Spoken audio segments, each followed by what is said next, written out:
नमस्कार दोस्तों, एक बार फिर से आप सभी का हमारे YouTube चैनल में स्वागत है। एक क्वेश्चन आप लोगों के लिए लेकर आए 12th क्लास बायोलॉजी में। एक क्वेश्चन है, बहुत बढ़िया क्वेश्चन है। इसमें जो क्वेश्चन जो है ना 2 नंबर 5 नंबर लॉन्ग क्वेश्चन, सभी तरह का long question, short question, objective, सभी तरह के क्वेश्चन इसमें आएंगे। और बड़ा बेहतरीन क्वेश्चन है कि जैसे कि बाल बच्चा ढेर मन विस्फोट हो रहा है, बहुत सारा बाल बच्चा पैदा हो रहा है, तो उस पर रोक कैसे लगाएंगे। जैसे हम लोग के गार्जियन, हमारे जो पूर्वज थे, उन्हें पता नहीं था कि कोई कॉन्ट्रासेप्शन है, गर्भ को यानी कि एक बच्चे को ना जन्म दे तो इसके लिए क्या क्या उपाय है, लोगों को पता नहीं था। लेकिन आजकल बहुत ऐसा उपाय है जिसके द्वारा आप बच्चे को जन्म नहीं दे सकते हैं। तो इसी के बारे में पढ़ना लिखना है और जल्दी से चैनल को सब्सक्राइब कर दीजिएगा और शेयर कीजिए। अगर कोई क्वेश्चन रहे तो जरूर कमेंट कीजिए उसके लिए, है ना। तो वीडियो के लास्ट तक बने रहेंगे। अगर 10 मिनट धैर्य के साथ अगर आप बने रह गए तो निश्चित तौर पे समझाने की मेरी गारंटी, ठीक है। चलिए बारी बारी समझते हैं। क्वेश्चन को एक बार और पढ़ देते हैं, ध्यान से सुनना। गर्भ निरोध, है ना, टॉपिक का नाम क्या है बाबू? गर्भ निरोध। गर्भ निरोध से आप क्या समझते हैं? गर्भ निरोध की कौन कौन सी विधियां फंडा अपनाया जाएगा, अपनाई जाती है, विधियां अपनाई जाती है, वर्णन करें, है ना। आपको यहाँ पे वर्णन करना है। क्या करना है?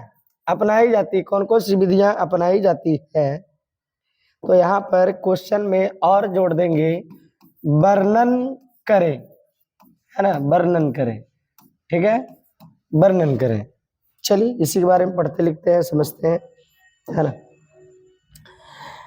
सबसे पहले है इसमें 2-3 क्वेश्चन जुड़ा हुआ है। पहला है कि गर्भ निरोध क्या है, पहले ये तो जाने। दूसरा है गर्भ निरोध की कौन कौन सी विधियां अपनाई जाती है, वर्णन करें, ये जानना है सर। तो गर्भ निरोध, गर्भ मतलब बच्चा, गर्भ मतलब बच्चा। तो कहता है कि 2 बच्चे की दूरी, एक बेबी है दूसरी बेबी के बीच की दूरी जो है ना बनाए रखेंगे लगभग 3 ईयर, 3 साल तक का ब्रेक अगर लिया जाए तो गर्भ निरोध की गर्भ निरोध माना जाता है। उसे तो कहा जाता है कि 2 बच्चे की दूरी बनाए रखने के लिए या बच्चे के जन्म पर पूरी तरह से रोक लगा देंगे तो उस विधि को कहा जाता है गर्भ निरोध। क्या बोलेंगे उसे? गर्भ निरोध कॉन्ट्रासेप्शन के नाम से जाना जाता है। अगर गर्भ निरोध अपनाते हैं तो जनसंख्या पर नियंत्रण होगा। पता है आपको कि पहले जनसंख्या के मायने में देखा जाए मामले में तो चाइना सबसे आगे था, लेकिन पता है कुछ समय में देखा गया कि इंडिया चाइना को भी छोड़ दिया। बाप रे बाप, यहाँ तो जनसंख्या का भरमार लग गया, है ना। जनसंख्या का एकदम ताबड़तोड़ वृद्धि हुआ। इसीलिए तो जनसंख्या विस्फोट भी एक टॉपिक पढ़ना है जो नेक्स्ट वीडियो में आप लोगों को पढ़ाया जाएगा। 2 बच्चे की बीच की दूरी, है ना, एक बड़का एक छोटका के बीच की दूरी बनाए रखना है। 3 साल के गैपिंग बनाए रखना है। बनाए रखने के लिए या बच्चे के जन्म पर पूरे तरह से रोक लगा देंगे। उसके लिए जो भी अपनाई जाने वाली जो विधि का प्रयोग करेंगे, जो भी विधि का प्रयोग करेंगे उसे आप गर्भ निरोध कहेंगे, है ना। कहा गया कि अगर 2 बच्चों के बीच की दूरी बनाए रखना है या फिर बच्चे के जन्म पर रोक लगा देना है तो इसके लिए जो भी आप विधि का प्रयोग कीजिएगा उन सभी विधियों को आप कहेंगे गर्भ निरोध। क्या बोलेंगे? गर्भ निरोध के नाम से जाना जाता है। तो इसका तो आंसर हो गया। अब कहता है गर्भ निरोध की कौन कौन सी विधि अपनाई जाती है। तो गर्भ निरोध की मुख्य रूप से 2 विधि है। एक विधि ऐसा अपनाना है कि एक बेबी है, 3 साल के गैप है तो आगे भी बच्चा हो तो उसके लिए अस्थाई नहीं अस्थाई।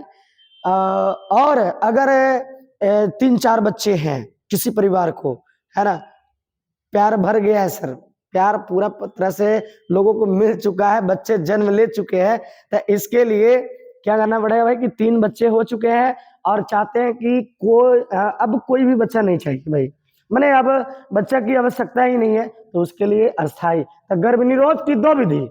पहला विधि ध्यान से सुनेंगे, गर्भ निरोध का प्रकार। टॉपिक का नाम देखिए यहाँ पर क्या है, गर्भ निरोध का प्रकार।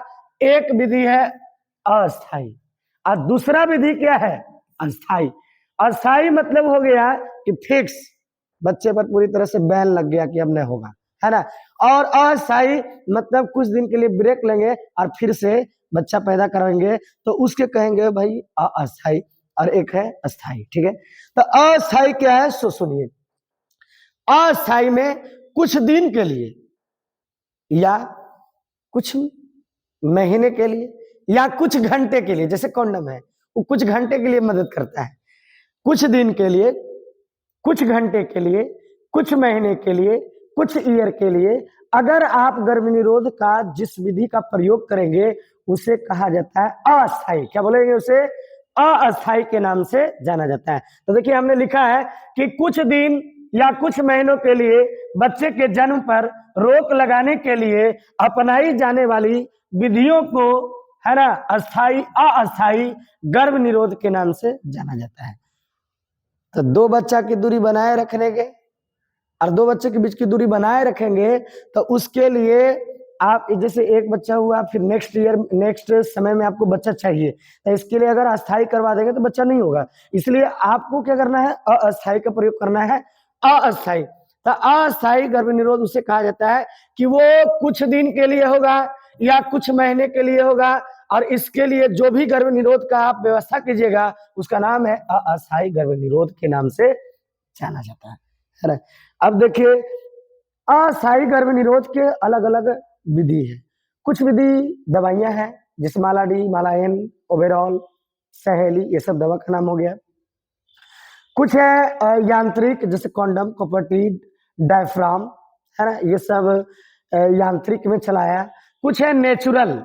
नेचुरल नेचुरल का मतलब ये गॉड गिफ्टेड, या कह सकते हैं बायोलॉजिकल, या कह सकते हैं प्राकृतिक, है ना। तो ये क्या क्या है सुनिए। तो एक है देखिए क्यूट मेटिंग, है ना, क्यूट मेटिंग। आपको बताना चाहेंगे कि जो कुछ दिन पहले बहुत ही ट्रोल हो रहे थे नीतीश कुमार, आप लोग को पता होगा कि कुछ दिन पहले नीतीश कुमार बहुत ट्रोल हो रहे थे।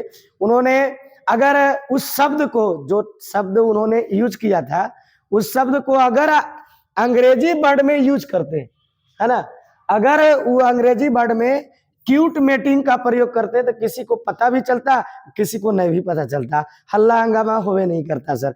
इसलिए वहां पे एक तो देखिए नीतीश कुमार बोले सही लेकिन जगह पकड़े गलत, है ना, संसद में बोल दिए इस तरह से, तो वहां नहीं बोलना चाहिए था।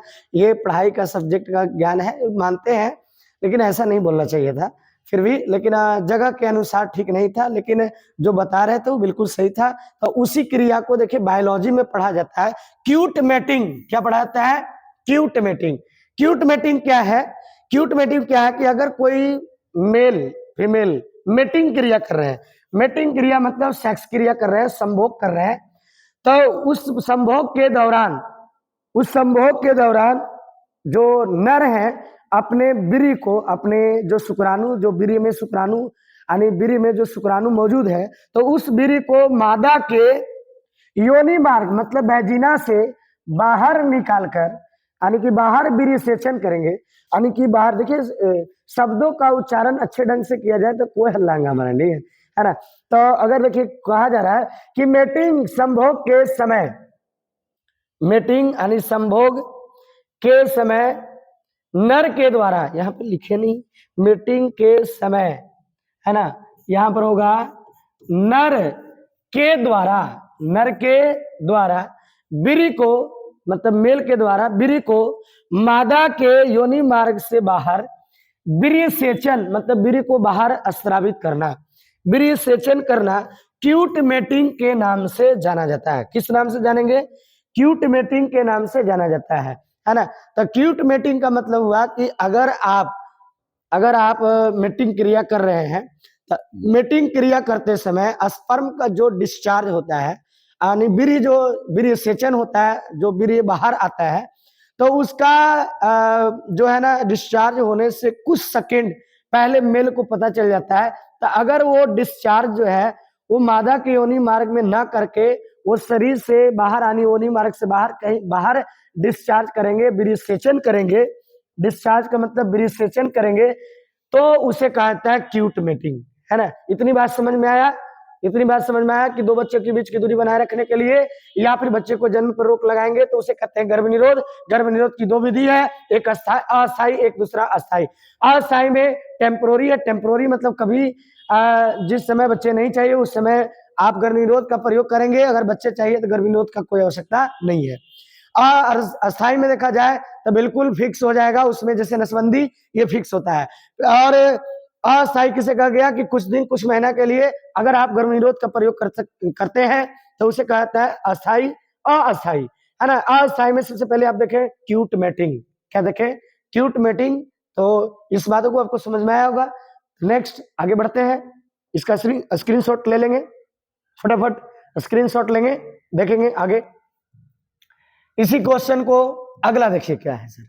अगला है कि सेफ पीरियड मीटिंग, है ना। ये सब अस्थायी है, ये सब क्या है, अस्थायी है, टेम्पोररी है, ठीक है।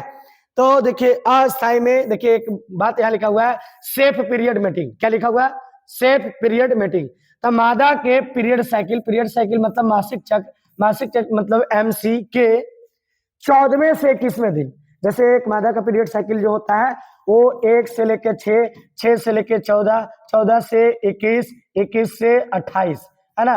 ये मादा का जो पीरियड का फेज होता है, 1 से लेके 6 दिन तक ब्लीडिंग होगा, 6 से लेके 14 दिन तक अंडाणु का निर्माण होगा, 14 से 21 दिन अंडोसर्जन होता है जो अंडाणु फैलोपियन नली में रहता है, और 14वें से 21वें दिन जो है वो अंडाणु जो है वो गर्भाशय में चला आता है।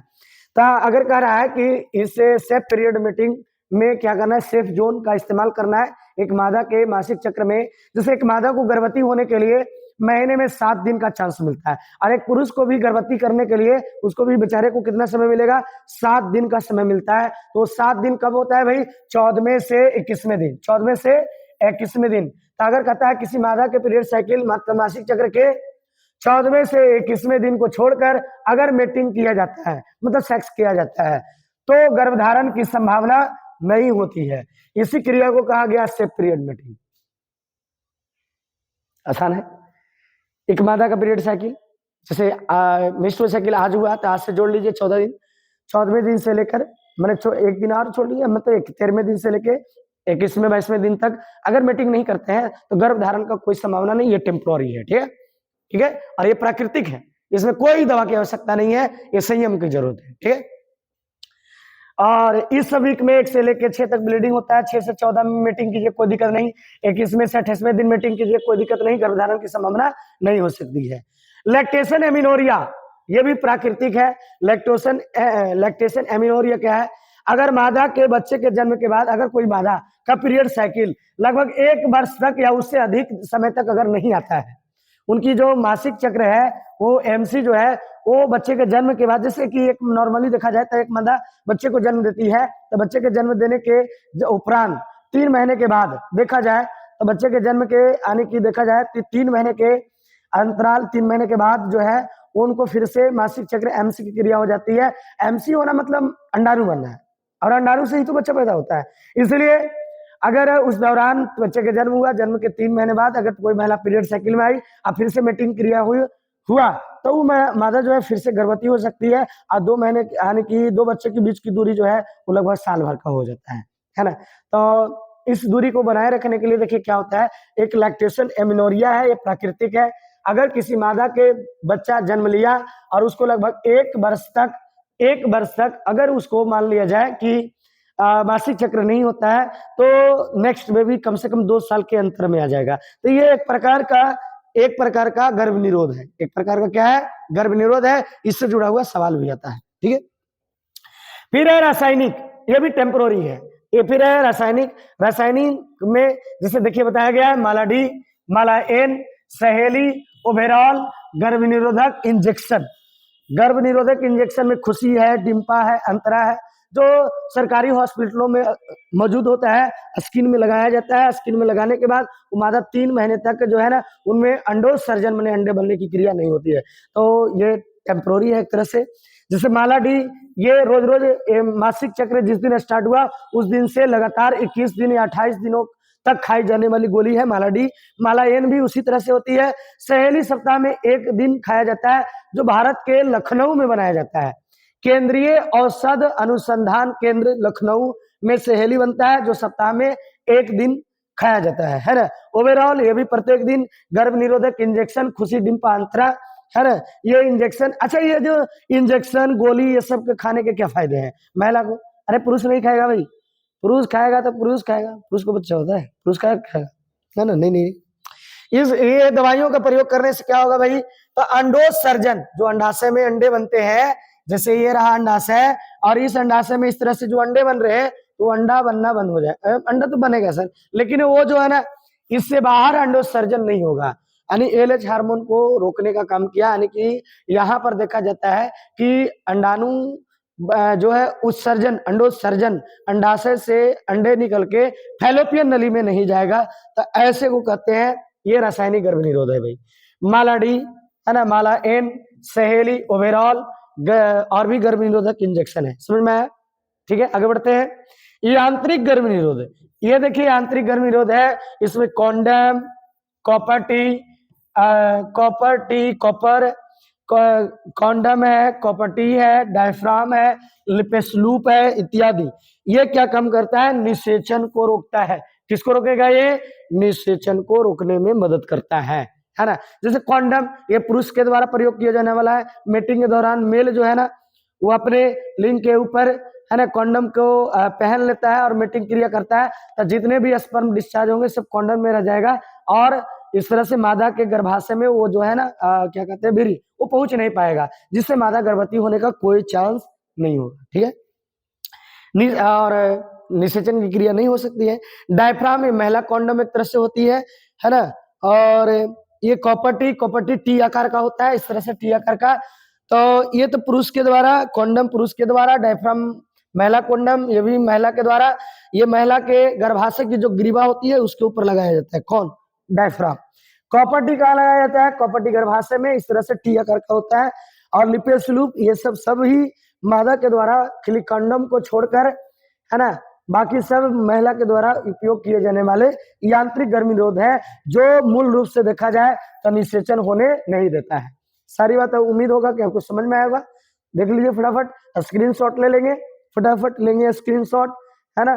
तो आगे बढ़ते हैं, आगे बढ़ते हैं, आगे बढ़ते हैं। हो गया? ठीक है, ठीक है, ठीक है ना। आगे बढ़ते हैं। अब है अस्थाई। अस्थाई मतलब परमानेंट, फिक्स, कि बच्चा होना ही नहीं है, बच्चा पैदा करना ही नहीं है, तो उसके लिए किसका प्रयोग करेंगे? अस्थाई का। देखिए अस्थाई में, अस्थाई गर्भ निरोध किसे कहा जाता है? तब बच्चे के जन्म पर पूर्ण रूप से, एकदम पूरी तरह से अगर रोक लगा देते हैं तो उसे कहा जाता है अस्थाई गर्भ निरोध। क्या बोलेंगे उसे? पूरी तरह से अगर रोक लगा देंगे तो उसे कहा जाता है अस्थाई गर्भ निरोध। अस्थाई गर्भ निरोध दो तरह से, एक है वैसेक्टोमी, एक है जो है ओविटेक्टोमी। नर भी नसबंदी करा सकते हैं, नर ऐसे नहीं करवाते हैं, वो अलग बात है, लेकिन नर भी नसबंदी करा सकते हैं। मादा नसबंदी कराएंगे भाई तो नर भी नसबंदी करा सकते हैं।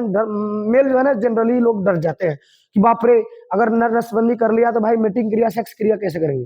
लेकिन वैसा बात नहीं है, मेल मीटिंग क्रिया, सेक्स क्रिया सब जो है ना, सब कार्य कर सकता है, लेकिन बच्चा पैदा नहीं कर सकता है ना। मीटिंग में मेरा सब कुछ कर सकता है, कोई दिक्कत होगा नहीं, ठीक है। लेकिन कभी कभी मेल को डर रहता है, बाप रे ऑपरेशन कराएंगे, बुतरू होगा नहीं होगा, बड़ा सारा टेंशन ले लेता है। लेकिन हाँ सर, एक चीज है कि अगर पुरुष नसबंदी भी करा सकते हैं, कोई दिक्कत नहीं, ठीक है। चलिए आगे बढ़ते हैं। वैसेक्टोमी जिसको कहते हैं शुक्र नलिका उच्छेदन, तो सर्जरी माने ऑपरेशन।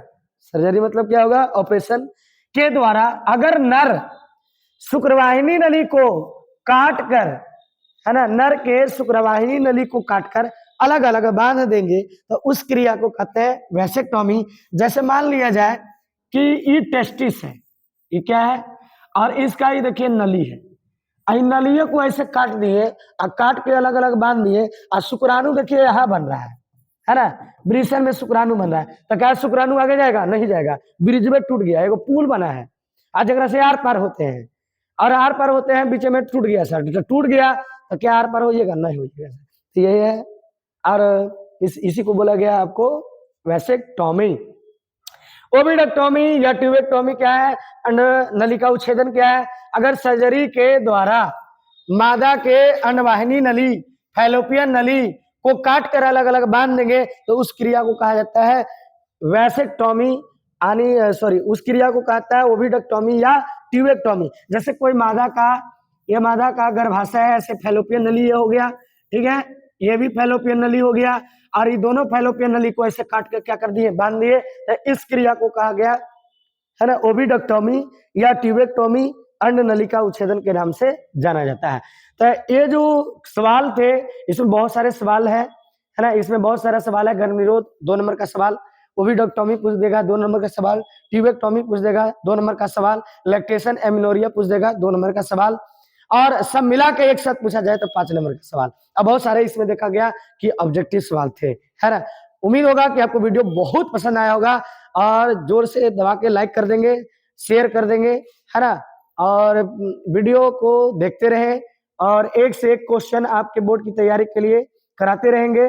थैंक यू, धन्यवाद, जय हिंद।